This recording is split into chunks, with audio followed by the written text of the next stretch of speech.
Allez, salut tout le monde et bienvenue dans une toute nouvelle vidéo. Il est exactement 7h50 du matin et je viens tout juste d'arrêter mon live qui bien sûr était consacré à Survivor Series. Et donc je me suis dit, bah tant qu'à faire, tant qu'à être réveillé, autant enregistrer tout de suite la vidéo review tout simplement je vais parler de la carte de Survivor Series. Et bien entendu, vous n'avez pas pu passer à côté du retour de CM Punk du côté de chez WWE. Je m'excuse si je vais bégayer un peu, je suis fatigué, mais je me suis dit que si je veux être dans l'actualité, je ne peux pas me permettre d'aller me coucher, de tourner la vidéo demain matin.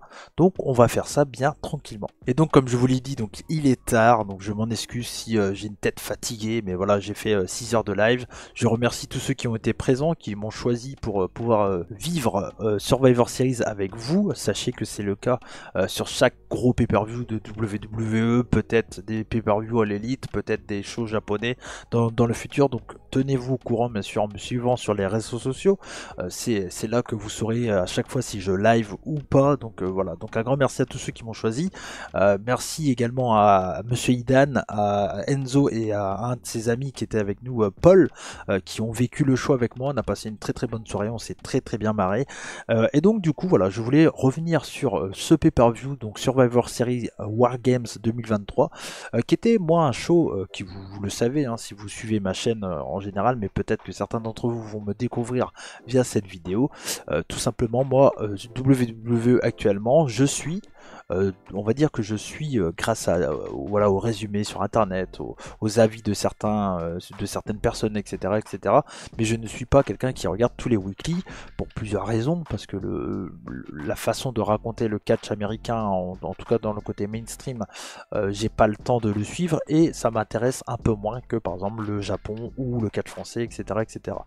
Mais par contre, comme je le dis toujours, bah, quand il y a du bon catch et quand il y a quelque chose qui me plaît, je le dis, peu importe que ça soit le pays, la région, etc. Et surtout, peu importe la promotion. Vous l'avez vu, j'ai dit de très bonnes choses sur Full Gear parce que je le pensais et pas parce que j'étais payé pour le dire. Et donc aujourd'hui, je vais exactement faire pareil dans le sens que je vais dire de très bonnes choses sur WWE parce que je trouve qu'ils ont fait un sans faute avec sur ce Survivor Series. Et donc, on va revenir un peu sur la carte, mais en soi, la carte, ça a été une très bonne carte de WWE dans les classiques de WWE avec, on va dire, une carte qui monte en puissance avec très fort, enfin, non, pas qui monte en puissance parce que c'est ça l'une des différences, c'est le booking Triple H, mais on va dire que c'est souvent un opener très fort.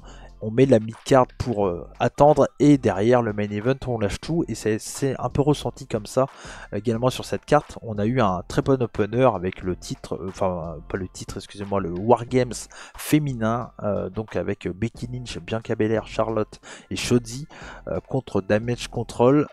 Donc on a eu un très bon War Games, bien fluide, bien rapide. Les femmes ont fait 33 minutes mais ça s'est pas ressenti. C'était vraiment bien cool, j'ai trouvé que ce match était vraiment très sympa, des beaux spots. Shotzi a failli se blesser quelques fois, mais en soi elle a fait le taf qu'elle devait faire. On a vu un gros spot de Yoskai avec la poubelle, qui est un truc qu'elle avait déjà fait à NXT, mais c'est toujours cool de revoir ça. C'était vraiment très bien, ça se mettait bien dans la gueule, c'était violent comme on voulait le voir. C'était vraiment un très bon Wargames, avec à la fin une Charlotte Flair, une Becky Lynch qui arrivent à gagner ensemble et c'est cool, c'était un très bon opener et ça a permis de bien se mettre dans l'action directement. Et souvent, moi ce que j'aime pas trop dans les Wargames et ce que j'ai moins ressenti dans ces deux Wargames là, c'est on va dire le début de combat avant que tout le monde arrive, parce que c'est vrai que c'est un peu lent, on sent que c'est là, ça va, c'est le style de match qui fait que c'est comme ça. Mais c'est vrai que souvent on a l'impression que ils gagnent du temps quoi. Voilà, on sait que là où le match commence vraiment, c'est quand il y a tout le monde qui est dans la cage et c'est là que ça devient intéressant généralement. Sauf que là, pour ce match féminin, j'ai pas ressenti ce problème là parce qu'elles étaient que 4 dans chaque équipe. Donc au final, cette partie là a été assez vite et une fois qu'il y avait les 8 nanas dans le ring, bah, c'était des très beaux spots, peu de botch, pratiquement aucun botch dans cet opener et franchement très cool. Victoire logique donc des Face sur Bailey, parce qu'on sent que voilà, les trois japonaises vont turn sur Bailey, c'est un peu l'histoire qu'ils essayent de raconter. Et c'est très intelligent, on pourrait avoir pourquoi pas Bailey contre Yosuke en WrestleMania, ça pourrait être peut-être une idée avec une Bailey Face, ça pourrait être quelque chose qu'on pourrait essayer. Je pense que ça pourrait être intéressant, je dis pas une Bailey de retour avec la Hug Nation, hein, on n'est pas à ce point là, mais pourquoi pas une Bailey un peu plus face avec un mélange des deux personnages. Ça pourrait être intéressant, en tout cas ça sera à suivre, et j'ai trouvé que c'était vraiment un très très bon match, et on laisse du temps aux femmes, et ça c'est vraiment cool. Pour information, donc le main event a duré 34 minutes et l'opener 33 minutes, donc chez WWE, l'un des gros points forts, c'est qu'on laisse quand même le même temps aux femmes et aux hommes, et ça c'est très important de le dire parce que malheureusement c'est pas tout le temps le cas dans les trois quarts des promotions. Donc voilà, mais c'était un très bon opener, vraiment vraiment bien cool. Ensuite il y a eu le match pour le titre intercontinental entre Gunther et The Miz. Alors moi je suis pas un grand fan du Miz, je préfère également un Miz plutôt heel en général, même si là dans ce match ça a fait le café. On a eu un Miz intelligent qui voilà, au début arrive à attaquer la jambe, et il y aura un storytelling sur la jambe de Gunther qui revient avec des gros atémis comme on le connaît, et de là à la fin Gunther arrive quand même à reprendre l'avantage, et le Miz revient à ce qui est le Miz, à savoir essayer de tricher pour gagner le combat. Ça ne marche pas et Gunther finit par le punir pour garder le titre. C'était un bon petit match de mid-card, il y avait très peu de chances que le Miz prenne le titre, mais en soi, c'était vraiment pas déconnant ce petit match avec une belle victoire et Gunther qui continue son règne de champion intercontinental. Je suis curieux de voir la suite, ça va être plutôt intéressant. Ensuite, il y avait un match entre Santos Escobar et Dragon Lee, où c'était un match de base entre Santos Escobar qui a turn sur Rey Mysterio. Ça devait être Santos contre Carlito. Carlito s'est fait blesser le jour avant à SmackDown. Donc ça a été Dragon Lee qui a demandé un match au General Manager, que là j'ai actuellement oublié son nom, voilà, la fatigue, c'est pas grave. Et donc du coup on s'est retrouvé avec Santos Escobar contre Dragon Lee. Les deux catcheurs ont fait un très bon match avec des gros spots à certains moments, etc. 8 minutes 20 d'action, un petit moment de faux rythme au début quand Santos Escobar domine Dragon Lee, mais la fin de combat, les 2-3-4 dernières minutes sont vraiment très excitantes, c'est vraiment cool. On pourrait s'attendre à un jour, on va dire, une revanche, mais voilà, c'était le premier match de Dragon Lee dans un PLE, et en soi c'était vraiment pas mal déconnant. Ils construisent un truc très intéressant avec Santos. On pourrait espérer pourquoi pas avoir une affiche Santos Escobar contre Rey Mysterio à WrestleMania. Je pense qu'on se dirige vers là avec pourquoi pas quelque chose comme cheveux contre masque, un truc pur mexicain, là où à l'époque de Vince j'y croyais plus trop en ce genre d'histoire. Je me dis qu'avec un Triple H il serait capable de faire comment c'est, un Caballera contre Mascara, un truc comme ça, je crois que c'est comme ça qu'on dit en espagnol. Et en soi, il pourrait le faire, donc c'est intéressant. La construction de Santos Escobar est très cool. Il a l'air pour le moment d'être en solo, et j'ai envie de vous dire, laissez-le en solo. Je trouve qu'il fait plutôt un bon taf. Et donc voilà, victoire bien cool, très bon match, vraiment bien cool. Donc pas grand chose à dire de plus sur ce match qui était de la bonne mid-card. Ensuite il y avait donc le match pour le titre Women's World Title entre Rhea Ripley et Zoey Stark. On a eu un match sans aucune surprise, où on a eu quand même des bons moves de Zoey Stark, une belle défense de titre de la part de Rhea Ripley. L'un des problèmes de ce combat, c'est clairement pour moi, c'est le manque d'intérêt pour Zoey Stark que j'avais, et aussi sur le fait que je croyais pas du tout en la victoire de Zoey Stark.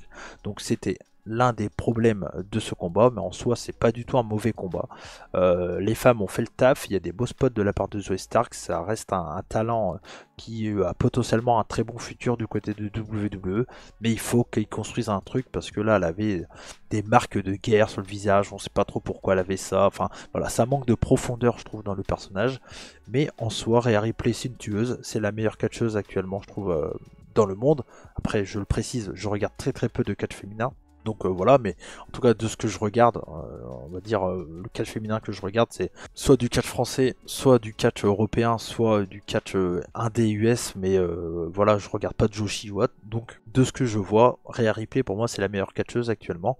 Et encore une fois, elle a prouvé que c'est une tueuse hyper charismatique, des bons moves, puissante, voilà, dominatrice. Et c'est ce qu'on a envie de voir avec une catcheuse comme Rhea Ripley. Donc voilà, c'était un bon petit match, 9 minutes 15, donc un peu plus que Santos Escobar Dragon Lee.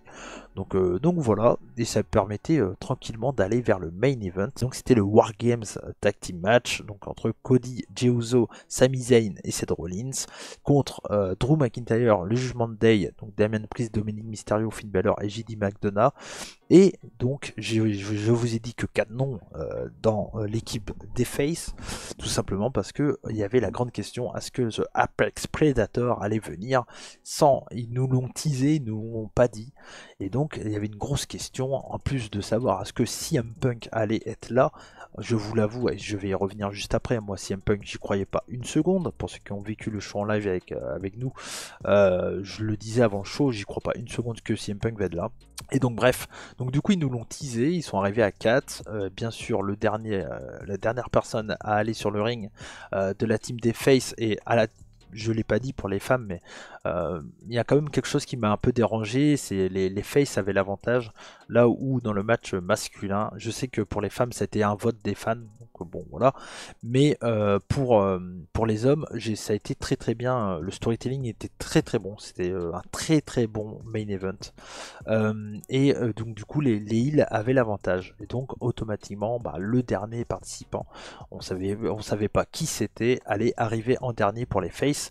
Et donc ils nous ont teasé où quand c'est arrivé au dernier participant chez les Face, tout le monde était, on va dire, tous les heels étaient en train de se le poser, tout est en train d'attendre de voir qui c'était. Il n'y a rien eu. Puis à un moment, il y a le cash-in tenté en tout cas de Rhea Ripley qui arrive avec la mallette et qui dit ouais, il cache sa mallette et tout. Ça fait beaucoup de sens parce qu'on sait que Rhea Ripley a dit non, tu vas cacher ta mallette quand c'est moi qui décide, etc. C'est un peu l'histoire avec Rhea Ripley et Damian Priest. Et donc on a un cash-in, tentative de cash-in en tout cas de par Rhea Ripley pour Damian Priest, et Damian Priest qui confirme, et alors qu'elle va pour l'arbitre va pour confirmer le cash-in, au final tout simplement c'est la musique de Randy Orton, et donc c'est bien l'Apex Predator Randy Orton qui fait son retour chez WWE après plusieurs mois d'absence, et donc du coup il se retrouve à être dans l'équipe de Cody Rhodes, Sami Zayn, Seth Rollins et Jey Uso. Et donc il y a bien sûr l'histoire autour de Jey Uso, Randy Orton qui est rappelé, parce que voilà, Jey Uso avait blessé, ou je sais plus exactement comment ça s'était passé, mais en tout cas il y avait une histoire entre Randy Orton et Jey Uso. Ils ont joué dessus, c'était bien cool, c'était très bien fait. À un moment, on a Randy Orton qui va pour faire son RKO sur Jey Uso, et au final, pas de coup, et Jey Uso va même sauver, on va dire, Randy Orton d'un coup, et de là, après, ils travaillent ensemble. Le finish est cool parce que ça part dans tous les sens. Tout le monde fait son move sur JD McDonough, et c'est bien sûr, c'est Damian Priest qui prend le finish de fin. Voilà, c'est ça qui est un peu surprenant, je trouve, mais en soi bon, et derrière il y a plein de finish, et puis c'est pas déconnant non plus quoi. Donc voilà, c'était un très très bon match, belle victoire, beau retour de Randy Orton, c'était le deuxième retour de la soirée, parce que c'est vrai que je l'ai pas dit, il y a eu également le retour de la trousse, Air Trousse, voilà tout simplement. Donc en soi c'était pas déconnant, mais il manquait quelque chose. Et la classique Triple H, bien sûr, on a eu le petit générique de fin sur le côté en disant copyright WWE, thanks for follow, etc. Et là, oh, Cody, je t'appelle tous les jours. Il est là, sa mère la pute. Cody, je t'appelle tous les jours. Non, fais chier. J'ai cru que c'était toi, Idan. Oh là là, Idan, c'est pas j'ai cru que c'était vrai. moi. J'écoute. Bam, la musique de CM Punk. Et moi j'y crois pas. Avant le show, je me dis mais alors voilà, moi je suis pas un grand fan de CM Punk. En soi, si il revient dans le catch, je suis content pour les nombreux fans, mais en soi moi c'est pas par curiosité, je vais regarder, je vais suivre le début, mais un peu comme ce que j'ai eu quand il est arrivé chez All Elite, mais en soi, j'étais pas là à me dire, oh, pourvu qu'il revienne, parce que je le kiffe trop. En soi, voilà, on pense qu'on veut du mec, chacun pense ce qu'il veut, voilà, bon, bref. Moi, personnellement, bah, je suis pas dans les vestiaires avec lui, donc je sais pas comment il est. Oui, il y a plein de gens qui disent ah ça. Bon, voilà. Mais en soi, donc moi qui reviens à WWE, j'étais sur le cul et c'est quand même pas banal quoi cette année 2023 où on a CM Punk qui voilà quitte All Elite.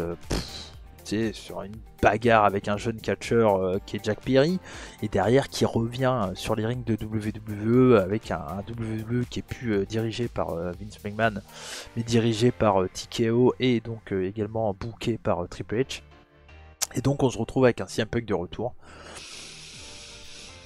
C'est surprenant et cette fin elle est trop cool quoi. Tout le monde espérait, enfin beaucoup de monde l'espérait, certains le voulaient pas mais en soi il suffit de voir la réaction des fans pour voir que c'est exceptionnel. Au moment où je vous parle, donc il est 8h du matin, le show à 9,14 en rating. Je pense que le retour de CM Punk est pour beaucoup de choses. Le main event à 9,10. C'est un très très bon match sans aucun doute, mais je pense que le match plus le retour de Randy Orton plus le retour de CM Punk fait que beaucoup de monde ont dû noter le match très très fort. Après voilà, il n'y a que 29 votes hein, donc ça va se diminuer un peu, mais en soi c'était un bon main event. Cette fin elle est très très surprenante. CM Punk donc qui revient chez WWE, alors il fait juste un petit coucou, il saute dans le public etc, mais il y a eu un truc qui a fait le buzz, c'est que sur des vidéos de fans, on voit entre autres Seth Rollins faire des gros doigts à CM Punk et tout ça. Alors, pour ceux qui vous le savez sûrement, hein, CM Punk, quand il était chez l'Elite Wrestling et qu'il avait des petits problèmes ou un truc comme ça, il y avait un fan, un YouTuber, je crois qu'il avait posé une question à Seth Rollins lors d'une interview. Il avait dit est-ce que tu souhaiterais que CM Punk vienne travailler chez WWE à nouveau? Et Seth Rollins avait dit que c'était un cancer dans les vestiaires, qu'il voulait surtout pas qu'il soit de retour chez WWE, etc., etc. Ce genre de truc quoi. Et donc du coup voilà, ils ont joué là-dessus. Alors il y a des gens qui ont dit ouais c'est non, il était déçu, il n'était pas au courant, enfin bref, je suis pas là pour parler des rumeurs, mais en tout cas moi la sensation que j'ai eue c'est que c'est totalement du work et qu'ils vont jouer sur la réalité en disant bah oui voilà j'ai dit ça à l'époque, ok bon on va s'expliquer, on est des grands bonhommes et en soi on va travailler ensemble et clairement ça part assez rapidement vers une rivalité entre Seth Rollins et CM Punk pour WrestleMania, sûrement le main event de nuit 1. Moi c'est comme ça que je le verrai. Et donc pour moi ils ont joué là-dessus et ils ont joué du côté réaliste pour faire croire aux fans qu'il y avait une vraie bagarre. Après si c'est une vraie bagarre et que Seth Rollins n'est pas content et que voilà, en soi je m'en branle et c'est pas moi que ça dérangerait. Si Seth Rollins doit partir du côté je sais pas du Japon parce qu'il est pas content que CM Punk ait re-signé à WWE, ça changera pas ma vie. De toute façon tout le monde est remplaçable, donc Seth Rollins c'est un très très bon catcheur chez WWE, il fait un très très bon run, mais en soi bah, s'il est pas content il se casse et puis il trouvera du taf ailleurs, il n'y a aucun problème là-dessus. Mais pour moi on est totalement dans le côté on va essayer de faire vrai et c'est pour ça de faire des doigts, et puis c'est des images qui sont sorties rapidement, tout le monde filme avec son portable, sachant Seth Rollins, excusez-moi, il est pas con, il sait très bien ce qu'il fait. Donc c'est pas du tout déconnant de voir ces images là arriver sur les réseaux. Triple H qui prend une photo avec CM Punk. Voilà, derrière on a eu quand même la conférence de presse où clairement Triple H a dit les termes et moi j'ai trouvé ça super bien. Voilà, c'était la conférence de presse. En plus, n'hésitez pas à voir le replay sur ma chaîne YouTube, mais c'est a été traduit pratiquement du début à la fin par Idan, qui a fait un super taf. Et franchement, non, pour moi c'est un show qui restera historique. Pour déjà la qualité du show, même si imaginons il n'y avait pas eu CM Punk, je serais sorti du show en me disant ah c'est cool, mais le retour de CM Punk fait que ce show est historique pour le catch. Voilà, pour le catch, historique pour la promotion, historique pour entre guillemets genre c'est les shows de Triple H et ça se ressent dans le booking.